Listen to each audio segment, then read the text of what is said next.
जैसे कि आप लोग जानते हो ना कि प्रमोशन भी एक पार्ट है, एक कंपोनेंट है, एलिमेंट है किसका, मार्केटिंग मिक्स का, है ना।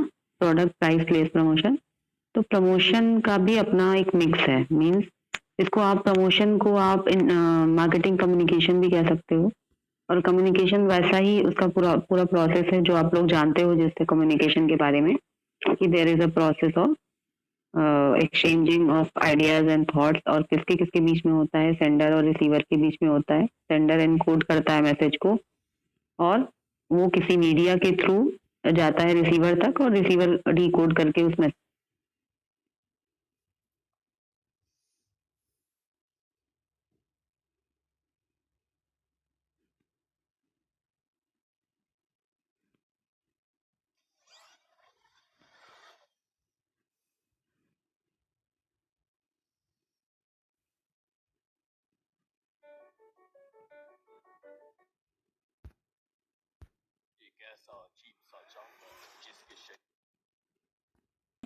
बस Yes. इतना ही। हाँ, उसमें ना एडवर्टाइजिंग होता है, ये सब उसमें फ्लो कुछ नीचे दिया हुआ था, वो फिर आप लेफ्ट हो हाँ गए। अच्छा ठीक है, तो अब प्रमोशन मिक्स बताया था तो वो सुना था तुम लोगों ने ना। मैम आप बता रही थी प्रमोशन मिक्स, हेडिंग सिर्फ दी थी। अच्छा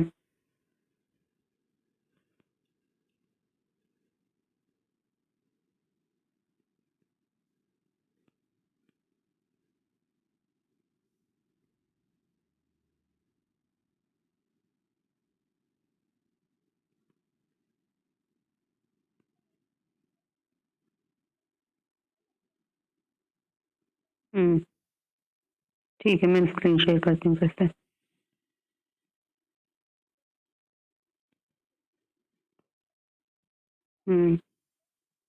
ये था ना, तो ये मैंने बताया था कि प्रमोशन मिक्स होता क्या है। तो ये इन सारे एलिमेंट्स को मिला करके हम जो एफर्ट्स लगाते हैं, किस लिए लगाते हैं, ताकि अपनी कंपनी के प्रोडक्ट्स एंड सर्विसेज की सेल्स को इंक्रीज कर सकें, एनहांस कर सकें। ठीक है, तो these are the elements of promotion mix.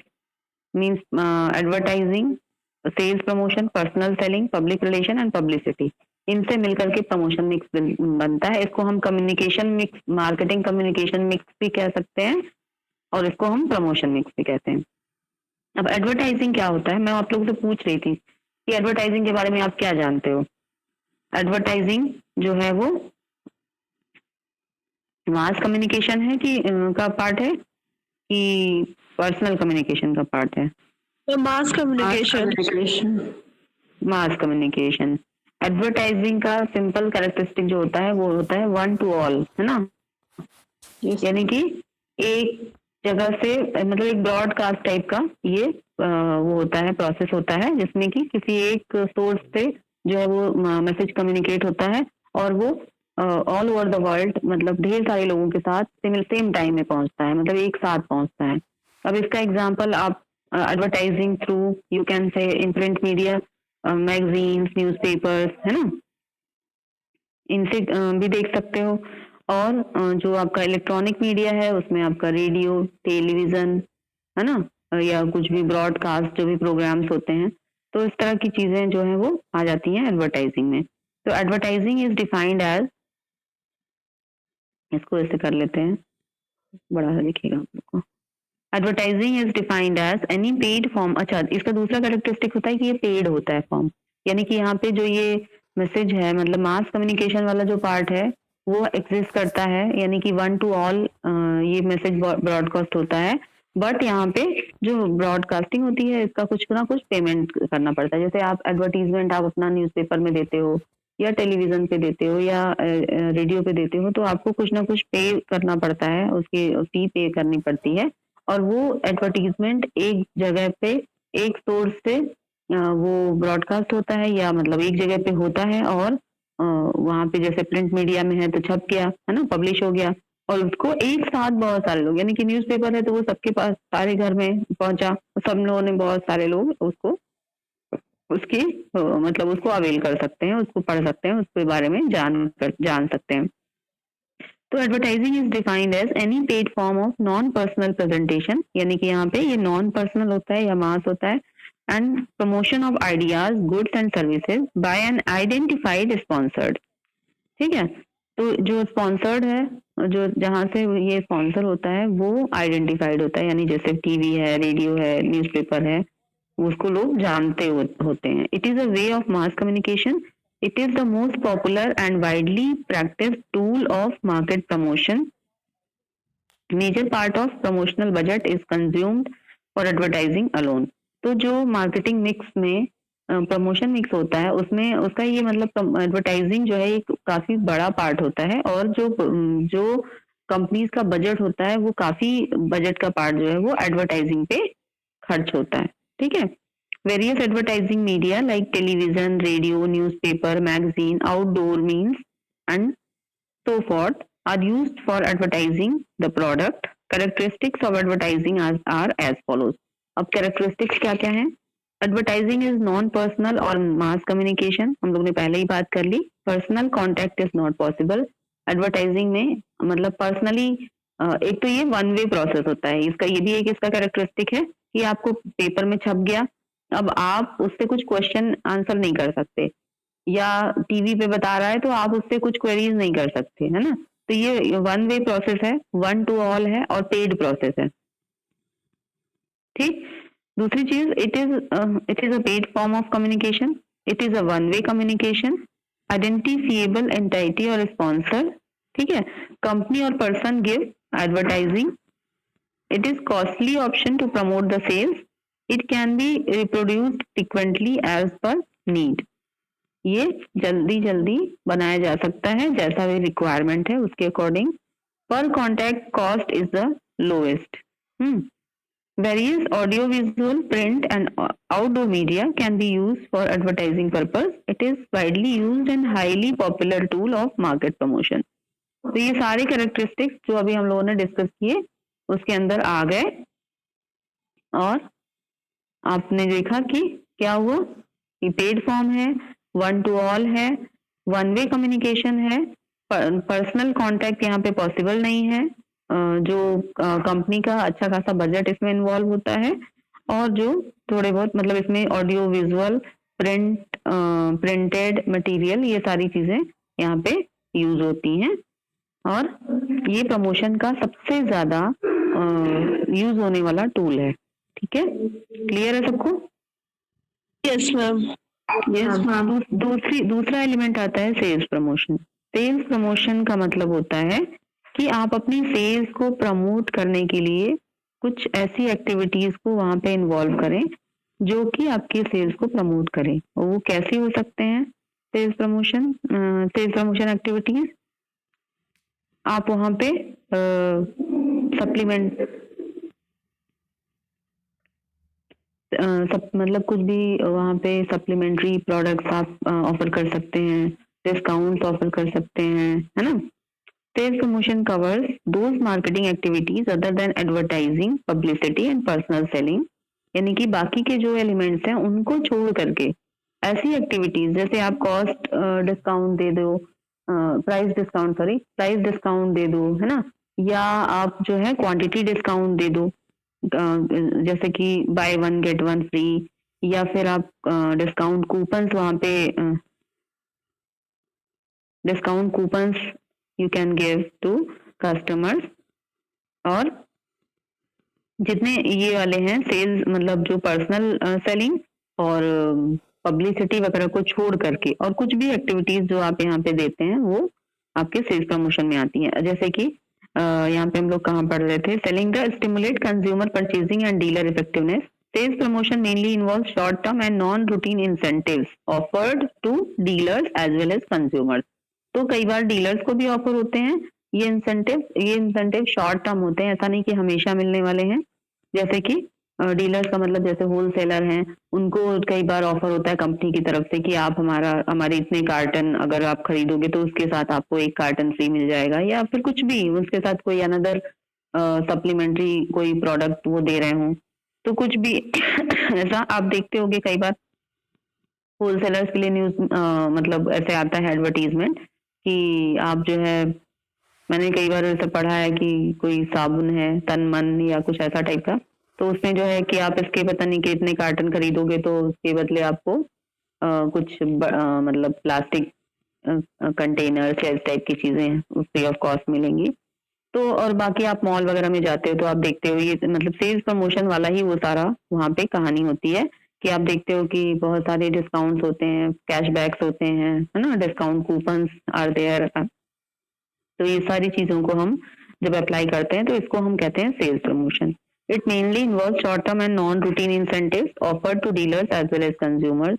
The popular method used for sales promotion are demonstration, trade show, exhibition, exchange offer, seasonal discount, free service, gift, contest etcetera.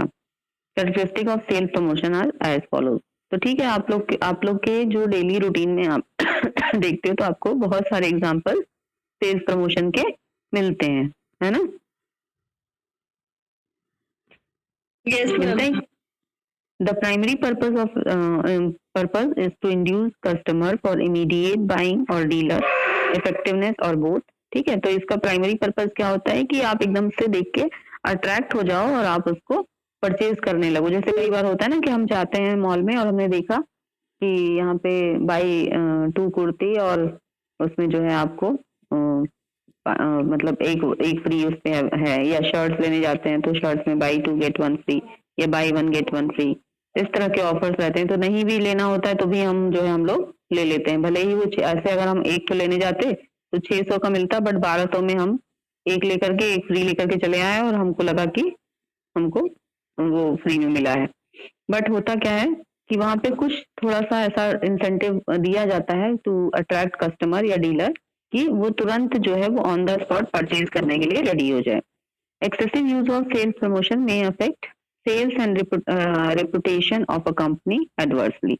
तो बहुत ज्यादा अगर सेल्स प्रमोशन कोई कंपनी यूज करती है तो इसका मतलब है कि उसका फिर रेपुटेशन खराब होता है कि मतलब जरूर इनका प्रोडक्ट बिक नहीं रहा है या इनकी सर्विसेज कोई अवेल नहीं कर रहा है जिसको कि कराने के लिए ये लोग जो है ज्यादा से ज्यादा सेल्स प्रमोशन का सहारा ले रहे हैं।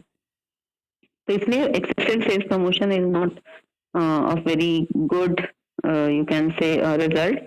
तो आपको बहुत उतना ही सेल्स प्रमोशन का यूज करना चाहिए जो कि आपके कस्टमर्स को और डीलर्स को बढ़ाने के लिए, अट्रैक्ट करने के लिए हेल्पफुल हो। It is taken as supplementary to advertising and personal selling effort.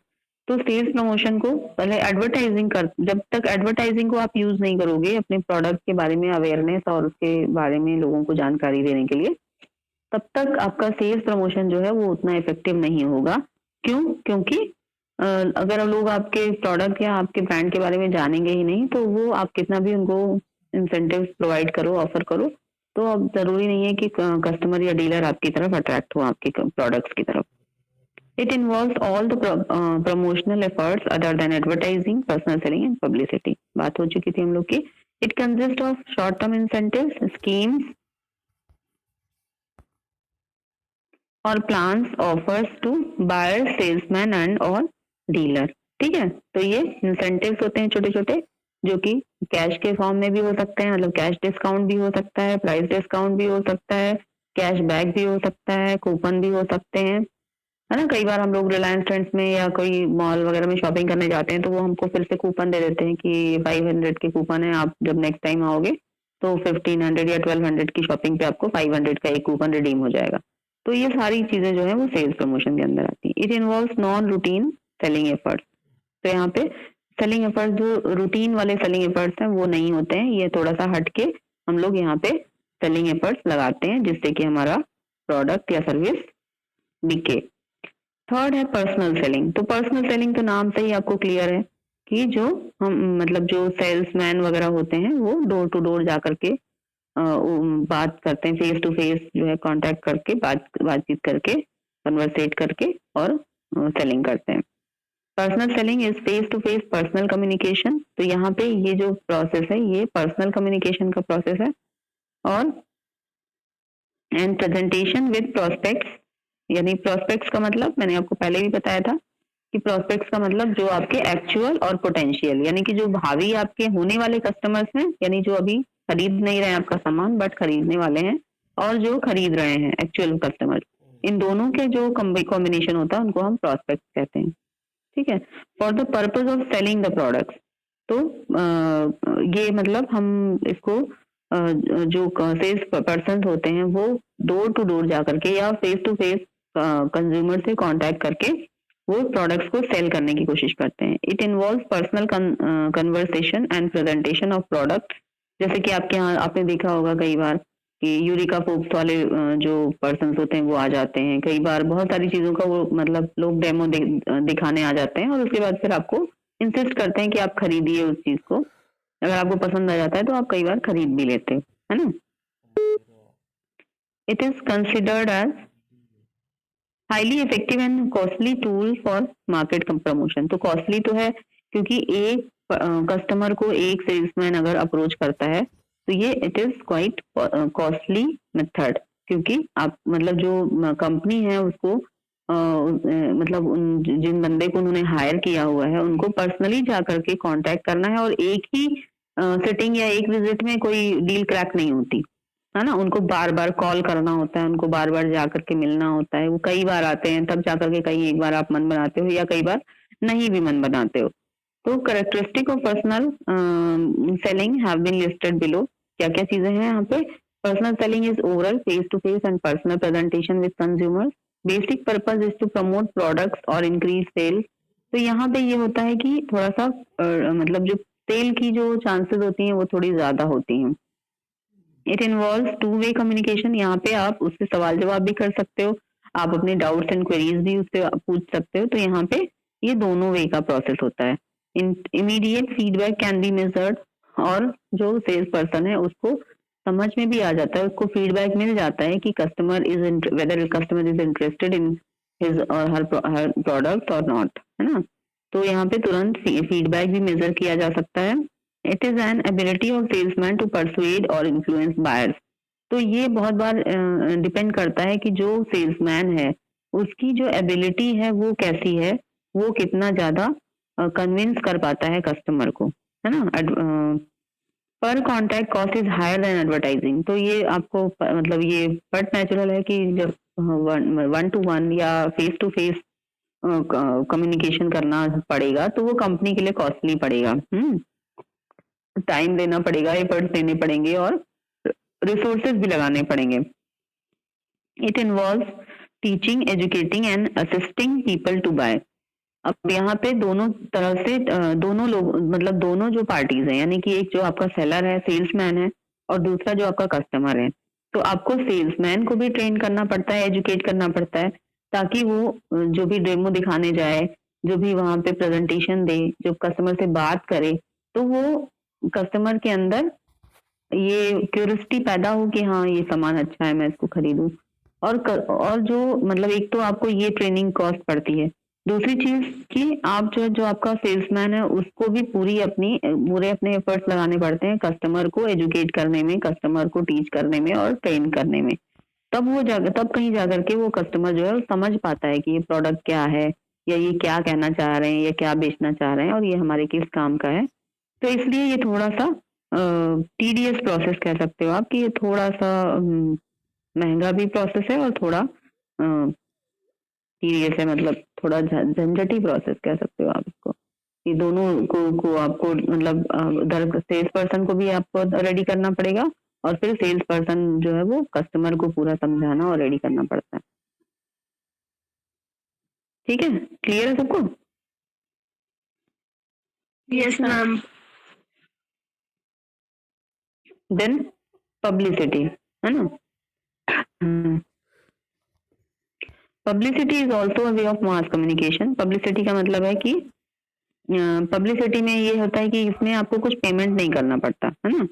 It is not a paid form of mass communication that involves getting favourable response of buyers by placing commercially significant news in mass media. तो publicity का मतलब है कोई चीज अगर मान लो कुछ customers ने खरीदी और वो उनको पसंद आई, वो उससे सेटिस्फाई हुए, तो खुद ही वो एक तरह से वर्ड ऑफ माउथ से उनसे आपस में, जैसे पब्लिसिटी का सबसे अच्छा एग्जांपल है आप देखते हो मूवीज में, है ना, कि एक फ्रेंड देख करके आया, फिर उसने दूसरे को बताया, फिर उससे जो है 1 से 2 को पता चला, 2 से 4 को पता चला। इस तरह से पूरी विदाउट एनी कॉस्ट पब्लिसिटी हो जाती है कि हाँ ये मूवी अच्छी है, सब लोग जाकर देखो। तो ऐसे ही कोई भी गुड्स एंड सर्विसेज के बारे में भी पब्लिसिटी भी एक टूल की तरह काम करता है, तो ये कोई पेड फॉर्म नहीं है। और यहाँ पे फेवरेबल रिस्पॉन्स जो बायर्स होते हैं, जो यूजर्स होते हैं, उनके फेवरेबल रिस्पॉन्सेज मिलते हैं और वो एक तरह से सिग्निफिकेंट न्यूज की तरह से मतलब फैल जाते हैं पूरी पब्लिक में, और उस तरह से फिर पूरे सामान की मतलब वो गुड्स या सर्विसेज की पब्लिसिटी हो जाती है। Publicity is any promotional communication regarding an organization and or its products where the message is not paid or by the organization benefiting from it. तो यहाँ पे मैसेज के लिए कोई भी पेमेंट नहीं करनी पड़ती, और मतलब ये तभी पॉसिबल होता है जबकि आपके प्रोडक्ट या सर्विस वाकई बहुत ही क्वालिटी वर्दी हो, है ना, कि बहुत ज्यादा उनकी तारीफ होने लग जाए चारों तरफ और लोग उसको अपने आप से परचेज करने लगते हैं। It is the traditional form of public relations. Publicity is not paid for by the organization. Publicity comes from reporters, columnists and journalists, है ना। तो ये चीजें अपने आप न्यूज और मीडिया में आ जाती हैं, जिसको आजकल हम लोग कहते हैं वायरल होना, कि कोई चीज बहुत अच्छी मतलब लोगों के अच्छे रिव्यू आए और लोगों मतलब आप उसको न्यूज में भी आ गया, वो मीडिया में भी आ गया और सबको पता चल गया कि हाँ ये चीज अच्छी है, इसको खरीदने में नुकसान नहीं है। It can be considered as a part of public relation, इसको आप पब्लिक रिलेशन का पार्ट भी मान सकते हो। Publicity involve giving public speeches, giving interviews, conducting seminars, charitable donations, inauguration by film actor, cricketer, politician or popular personalities, the stage show, etc. that attract mass media to publish the news about them।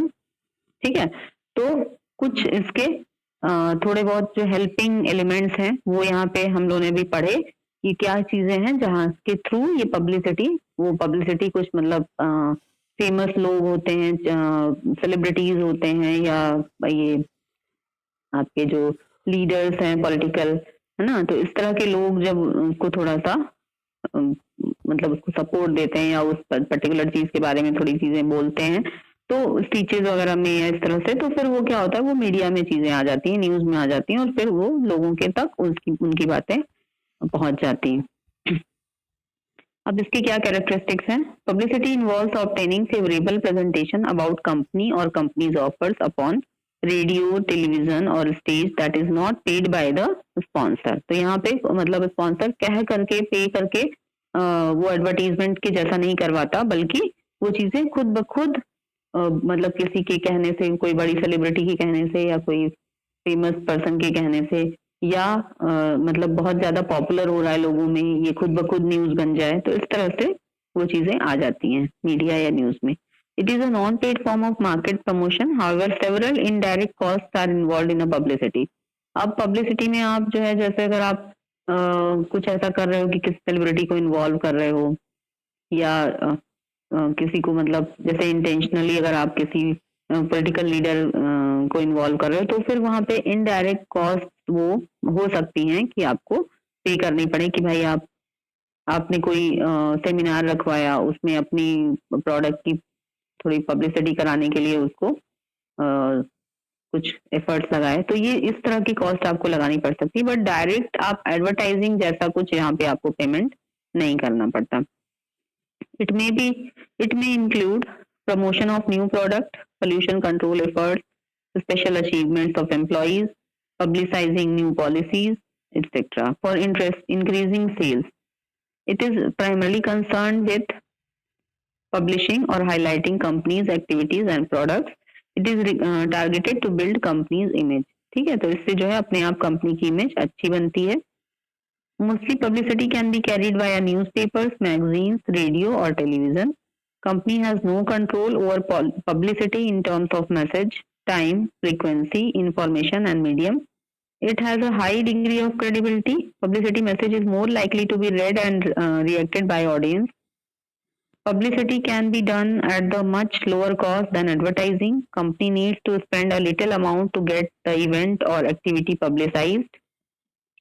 Publicity frequency or repetition of publicity in mass media depends upon its social significance or the values of the news. Mostly it appears only once. तो publicity ज्यादातर करके एक बार होती है, लेकिन अगर frequently हो रही है पब्लिसिटी तो भी मतलब तो भी कई बार हो जाती है ऐसी। नेक्स्ट जो एलिमेंट है वो है पब्लिक रिलेशन। पब्लिक रिलेशन भी एक तरह से पब्लिसिटी का ही पार्ट है, बट यहाँ पे क्या है कि पब्लिक रिलेशन मतलब किसी एक बड़े मतलब कोई पब्लिक जो पब्लिक पर्सनालिटी होती है उसका इन्वॉल्वमेंट होता है. The public relation is comprehensive term that includes maintaining constructive relations not only with customers, suppliers and middlemen but also with large set of interested public. Note that public relation includes publicity. It means publicity is the part of public relations. अब इसकी definition क्या दी गई कि public relation activities typically are design to build और maintain a favourable image for an organization and a favorable relationship with the organization's various publics. तो यहाँ पे ऑर्गेनाइजेशन और ऑर्गेनाइजेशन से रिलेटेड जो लोग हैं पब्लिक मतलब पर्सनालिटीज हैं उनके बीच में एक अच्छा रिलेशनशिप बना करके मतलब जिसको पब्लिक रिलेशन कहते हैं हम, तो वो बना करके रखा जाता है और उसकी हेल्प ली जाती है प्रोडक्ट या सर्विस की पब्लिसिटी के लिए. These publics may be customers. अब ये पब्लिक कौन कौन हो सकते हैं? ये कस्टमर्स भी हो सकते हैं, स्टॉक होल्डर्स भी हो सकते हैं, एम्प्लॉयज हो सकते हैं, यूनियंस हो सकते हैं, एनवायरमेंटलिस्ट हो सकते हैं, गवर्नमेंट के लोग भी हो सकते हैं and people in local community और some other groups in society. तो ये मतलब ये ऑर्गेनाइजेशन का काम है कि वो इस तरह के पब्लिक पर्सनालिटीज के साथ रिलेशनशिप रखे और जो कि उसके प्रोडक्ट या सर्विस की पब्लिसिटी में हेल्प कर सकें. और thus public relation includes organizations broad and overall communication efforts intended to influence various groups attitude towards the organization. और ये पब्लिक पर्सनालिटीज जिनकी बात अभी हम लोगों ने की, ये लोग कब आपके यानी ऑर्गेनाइजेशन के प्रोडक्ट या सर्विस की को सपोर्ट करेंगे या उसको पब्लिसाइज करेंगे जबकि वो खुद उससे इन्फ्लुएंस्ड होंगे. तो यानी कि आपको उनको खुद मतलब उनको भी अपने आप में इन्फ्लुएंस करके करना है अपने जो प्रोडक्ट्स हैं और सर्विसेज हैं आपके उनके थ्रू, और तब वो आपके प्रोडक्ट्स एंड सर्विसेज को पब्लिसिटी उनकी पब्लिसिटी के लिए काम करते हैं. Some experts have stated that the public relations are extension of publicity. Main characteristics of public relation are as under. Public relation is a paid form of market promotion. ठीक है, तो यहाँ पे जैसे कि पब्लिसिटी में क्या था वहां पे हम पे नहीं कर रहे थे, बट ये जो रिलेशनशिप हम बरकरार रखते हैं तो वो किसी न किसी फॉर्म में वहां पे पेमेंट का रोल होता है. Company has to incur expenses. Public relations activities are design to build and maintain a favourable image for an organisation and a favourable relationship with the organisation various public. ठीक है, तो यहाँ पे ये जो खर्च है ये क्यों होता है? ताकि दोनों के बीच में रिलेशनशिप डेवलप हो और बना रहे, मेंटेन रहे, सस्टेन रहे. It is an integral part of managerial function. Many companies operate a special department for the purpose, क्योंकि ज्यादातर कंपनीज जो है वो अपना पीआर डिपार्टमेंट अलग से रखते हैं जो कि पीआर मैनेजमेंट का काम करते हैं. Public relation known as the public relation department. जैसे आप उन्हें सुना होगा कि जैसे ये बॉलीवुड के एक्टर और एक्ट्रेसेस हैं तो उनका हम लोग ने सुना ना जिनकी पीआर टीम जो है वो होती है. तो ऐसे ही प्रोडक्ट्स और सर्विसेज के जो मतलब जो ऑर्गेनाइजेशंस होते हैं जो ये प्रोडक्ट्स और सर्विसेज को सेल करने का काम करते हैं उनकी भी अपनी पीआर टीम होती है, पीआर मैनेजर होते हैं और वो इस काम को करते हैं कि वो जो भी खर्च वगैरह लगता है उनको लेकर के तरह तरह के लोगों से अपने अच्छे रिलेशन रखते हैं जिसके थ्रू वो जो पब्लिक पर्सनस होते हैं वो फिर इनको एंडोर्स करते हैं. ठीक है, क्लियर सबको? It involves a number of interactions such as contacting, inviting, informing, clarifying, responding, interpreting, dealing, transacting and so forth. अभी कौन आ रहा है क्लास में एंटर होने?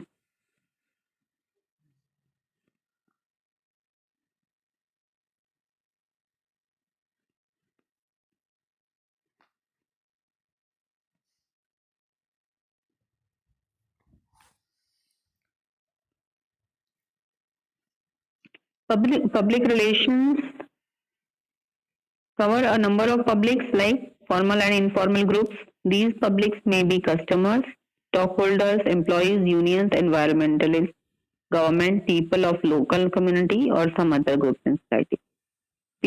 Public relation activities are undertaken continuously. It is a part of routine activities all the officials from top level to supervisory level perform public relation activities. In relation to modern management practices, the public relation is treated as a profession.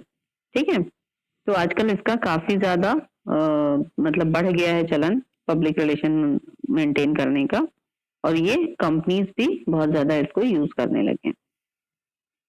अब factors affecting promotion mix, तो ये तो हो गए आपके promotion mix के पांचों element.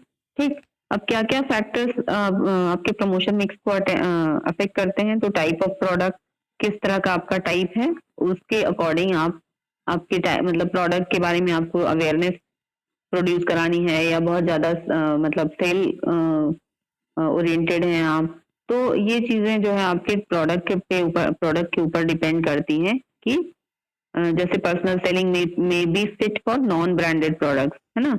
Branded product है तो आप उसके लिए एडवर्टाइजिंग ज्यादा कर सकते हो। Personal selling, advertising, personal selling, sales promotion and publicity, all four tools are used for newly launched product to get rapid consumer acceptance. कोई नया प्रोडक्ट आपने लॉन्च किया तो ये चारों चीजें आप यूज कर सकते हो। तो इस तरह से आपके टाइप ऑफ प्रोडक्ट को के ऊपर डिपेंड करता है कि आपको कौन सा एलिमेंट यूज करना है या कॉम्बिनेशन ऑफ एलिमेंट्स यूज करने हैं, किस तरह से यूज करने हैं। यूज ऑफ प्रोडक्ट, किस तरह का आपका प्रोडक्ट है, इंडस्ट्रियल प्रोडक्ट है, कंज्यूमेबल है या नेसेसिटी है, उसके अकॉर्डिंग आप मतलब ये सारे एलिमेंट्स में से चूज करते हो कि किस तरह से आपको करना है। ठीक है, for example advertising and sales promotion techniques are widely used for consumer goods while personal selling is used for industrial goods. Industrial goods में आप देखते हो तो बंदा कांटेक्ट करके आकर के डेमो वगैरह दिखा करके तब फिर डील अपनी वहां पे क्रैक करता है। कॉम्प्लेक्सिटी ऑफ प्रोडक्ट, आपका प्रोडक्ट कितना कॉम्प्लेक्स है, कितना उसमें किस तरह की रिक्वायरमेंट है। Product complexity affects selection of, कौन मंगाया मैं भैया? अच्छा, थैंक यू। तो इस तरह से कॉम्प्लेक्सिटी ऑफ प्रोडक्ट पे भी डिपेंड करता है। परचेज क्वांटिटी एंड फ्रीक्वेंसी, कितना जल्दी वो परचेज किया जाने वाला प्रोडक्ट है या कितनी ज्यादा क्वांटिटी में परचेज किया जाने वाला प्रोडक्ट है, उस पर डिपेंड करता है। Fund available for market promotion, company के पास कितना फंड अवेलेबल है, जिस तरह से फंड होगा आपके पास उसी तरह से आप एक्सपेंसेस करोगे, है ना, एक्सपेंडिचर करोगे एडवर्टाइजिंग पे या सेल्स प्रमोशन पे या जिस पे भी। टाइप ऑफ मार्केट, आपका मार्केट कैसा है ना, वहां पे मार्केट के जो आपके कस्टमर्स हैं उनका जो उनकी डेमोग्राफिक प्रोफाइल कैसी है ना, एजुकेशन कैसा है, वहां पे प्रमोशन मिक्स को डिटरमाइन करने के लिए आपको location, education, income, personality characteristics, knowledge, है ना, bargaining capacity, profession, age, gender, ये सारी चीजों पे के ऊपर डिपेंड करना पड़ेगा। साइज ऑफ मार्केट कैसा है, बड़ा मार्केट है, छोटा मार्केट है, बायर्स जो है वो मतलब उनकी परचेजिंग कैपेसिटी अच्छी है या कम है, हाई है, लो है, इस पे डिपेंड करता है। Stage of product life cycle, stage of product life cycle हम लोग कर चुके हैं। किस स्टेज में किस तरह का, जैसे वहां पे हमने देखा था कि जब हम लॉन्च करते हैं यानी इंट्रोडक्शन जो फेज होता है उसमें हमको एडवर्टाइजिंग करनी पड़ती है ना। फिर उसके बाद एडवर्टाइजिंग एंड सेल्स प्रमोशन जो सेकंड होता है ग्रोथ फेज, उसमें हमको एडवर्टाइजिंग एंड सेल्स प्रमोशन वगैरह अच्छा करना पड़ता है। फिर थर्ड वाला पार्ट होता है, फिर उसमें जो है उसमें भी हम करते हैं लेकिन एडवर्टाइजिंग कम कर देते हैं क्योंकि हमारे प्रोडक्ट को लोग जान जाते हैं, अच्छा बिकने लगता है, सेल्स अच्छी हो जाती है, तो फिर हम एडवर्टाइजिंग कम कर देते हैं। और लास्ट वाले में अगर लगता है कि आगे कुछ इम्प्रूव करके इसको आगे चला सकते हैं तो एडवर्टाइजिंग करते हैं, अदरवाइज फिर एडवर्टाइजिंग कट कर देते हैं। तो इस तरह से हम प्रोडक्ट लाइफ साइकिल की स्टेजेस भी मतलब उसको डिटरमाइन कराने का एक फैक्टर होते हैं। लेवल ऑफ कंपटीशन, किस तरह का कंपटीशन है, आपको अपने प्रोडक्ट को बहुत ज्यादा बताना पड़ता है, उसके बारे में लोग नहीं जानते, या अपने कॉम्पिटिटर से अच्छा ये प्रोडक्ट कैसे है, इस पे भी डिपेंड करता है। Then promotional objectives and other factors. Promotional objectives क्या हैं? प्रमोशनल ऑब्जेक्टिव्स का मतलब है कि आपके मतलब आपको जो प्रमोशन आप कर रहे हो तो उसका ऑब्जेक्टिव क्या है। बहुत ज्यादा सेलिंग है, अवेयरनेस क्रिएट करना है, नए कस्टमर्स को इंट्रोड्यूस करना है, या फिर मतलब नए कस्टमर्स को ग्रैब करना है, या एग्जिस्टिंग कस्टमर को रोकना है, या मार्केट शेयर बढ़ाना है। तो आपकी जो प्रमोशन के ऑब्जेक्टिव्स हैं उस पर भी डिपेंड करता है। अदर फैक्टर्स हैं कि प्राइस ऑफ प्रोडक्ट कैसा है, टाइप ऑफ मार्केटिंग चैनल्स कैसे हैं, डिग्री ऑफ प्रोडक्ट डिफरेंशिएशन कैसा है, डिजायर फॉर मार्केट पेनिट्रेशन कैसा है, और जैसे आपके क्या बोलते हैं पोजीशनिंग वगैरह का कैसा है ना। तो ये सारी चीजों पे भी आपका ये पूरा प्रमोशन मिक्स का जो डिसीजन होता है, in decision of promotion mix, ये डिपेंड करता है। ठीक है, क्लियर है सबको? Yes ma'am. Yes ma'am. Promotion mix clear हो गया सबको। अब इसमें एक और चीज बची, इसमें दो चीजें बची जो कि मैं कराऊंगी। पहली चीज तो ये है कि how two steps in developing effective communication, यानी कि आप जो प्रमोशन मिक्स अपना कोई भी यूज कर रहे हो एलिमेंट, तो उसको कैसे स्टेप्स, उसको डेवलप करने के क्या क्या स्टेप्स हैं। तो पहला तो ये होता है उसका, ये मैं बुक से करा रही हूँ, ठीक है, इसमें नहीं है, तो आप लोग सुनो और चाहे तो पॉइंट्स लिखते जाओ और फिर मैं आप लोग को भेज दूंगी, या हो सकता है आपके पास हो ये नोट।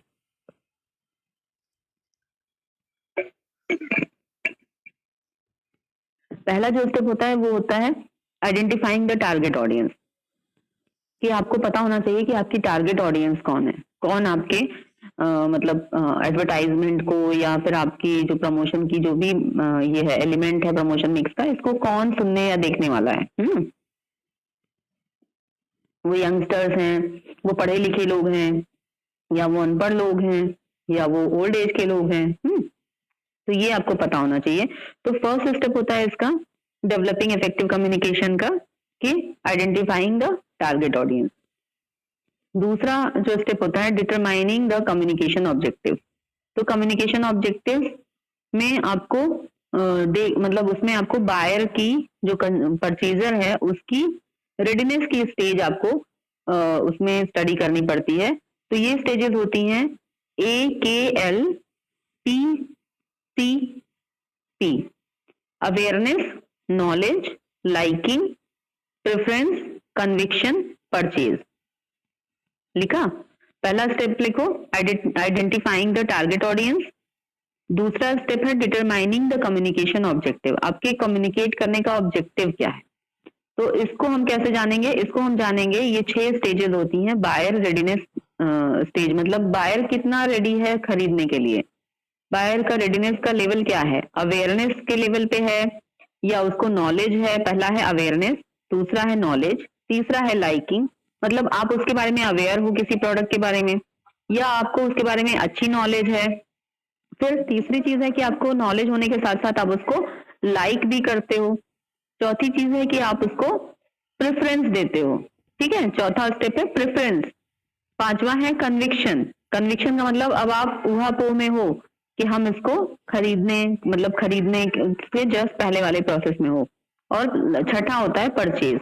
तो जो परचेजर या बायर है वो इनमें से किस स्टेज पे है, क्या वो जानता है सिर्फ, या उसको प्रोडक्ट के बारे में अच्छी नॉलेज है, या वो उसको लाइक करता है, या वो उसको प्रेफरेंस दे रहा है, या फिर वो अब खरीदने वाला है या वो खरीद रहा है, परचेज कर रहा है। तो इसको आप डिसाइड करते हो। अब उसके बाद क्या करते हो कि आप उसी हिसाब से मैसेज डिजाइन करते हो। तो आपको अवेयरनेस देनी है या आपको नॉलेज देनी है या आपको क्या, मतलब बायर का जो रेडीनेस के स्टेजेस हैं उनमें से आपको किस हिसाब से आपको मैसेज डिजाइन करना है। तो उस हिसाब से आप कंटेंट डिसाइड करोगे, है ना। तो डिजाइनिंग मैसेज, तो उसमें चीजें आ गई, मैसेज, कंटेंट, फिर मैसेज स्ट्रक्चर। अब आपने कंटेंट देख लिया तो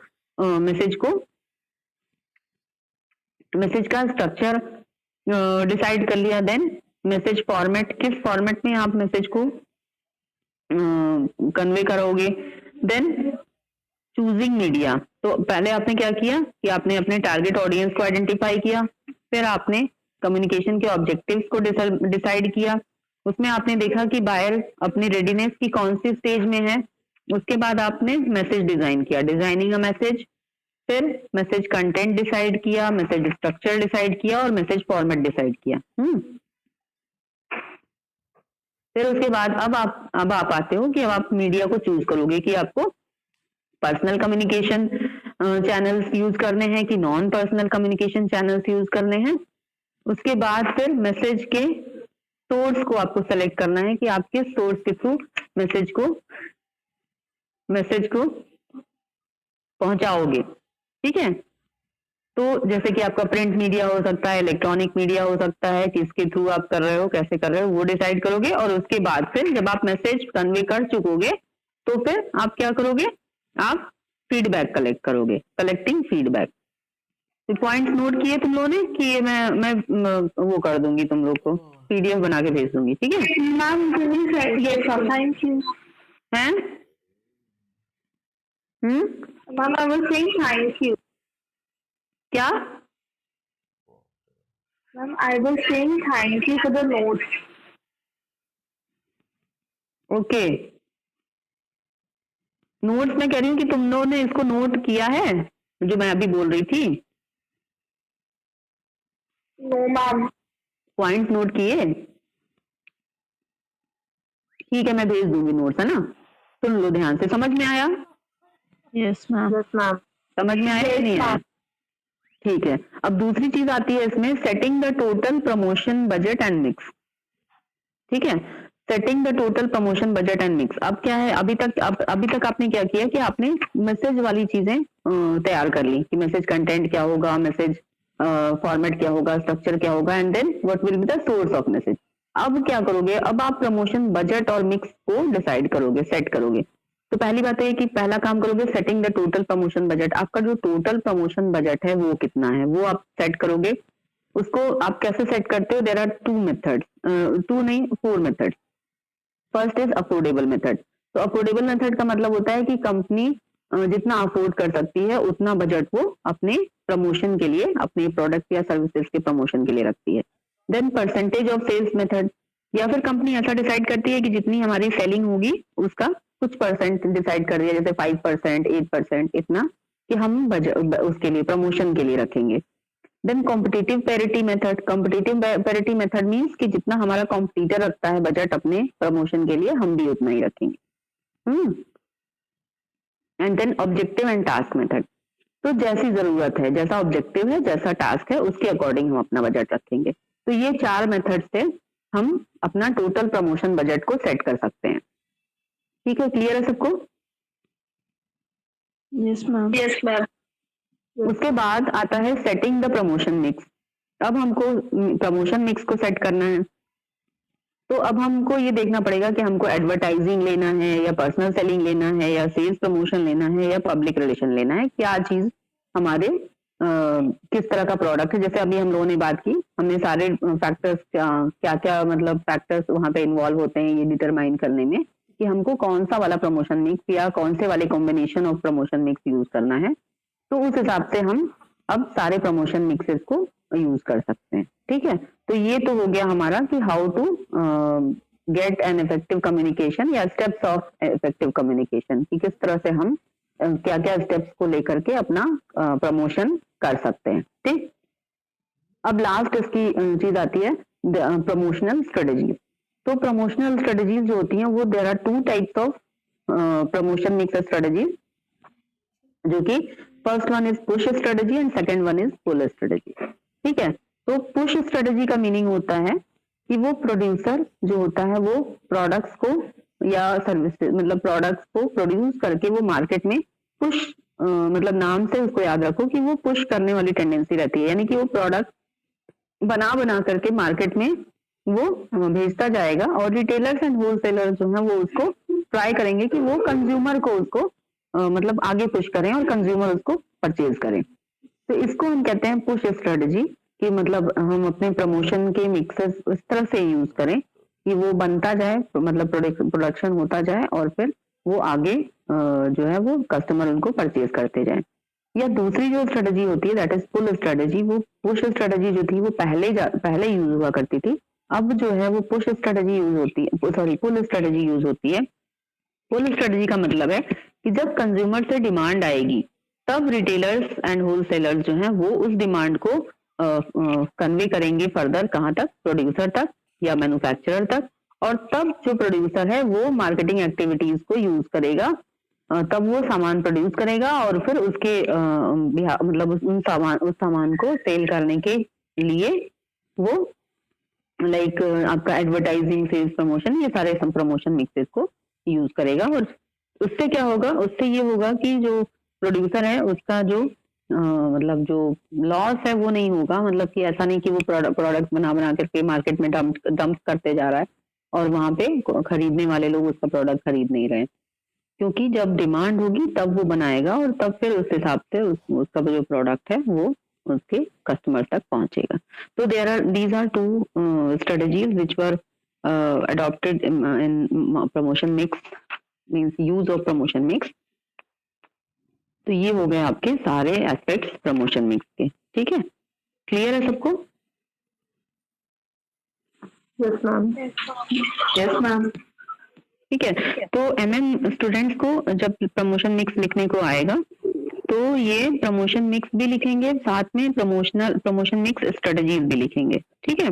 और स्ट्रेटजीज में जो प्रमोशन मिक्स को डिसाइड करने के फैक्टर्स थे, यानी कि क्या क्या स्टेप्स थे और क्या क्या फैक्टर्स इन्वॉल्व थे, वो सारी चीजें आपको वहां पे लिखनी पड़ेंगी। Okay okay ma'am. Just a second, एक minute, let me take the screenshot of attendance. ठीक है, अच्छा अभी एमएम वाले स्टूडेंट्स को छोड़ करके बाकी लोग जो है मीटिंग छोड़ दें। Thank you ma'am. Thank you बच्चों, thank you, have a nice day. Thank you ma'am.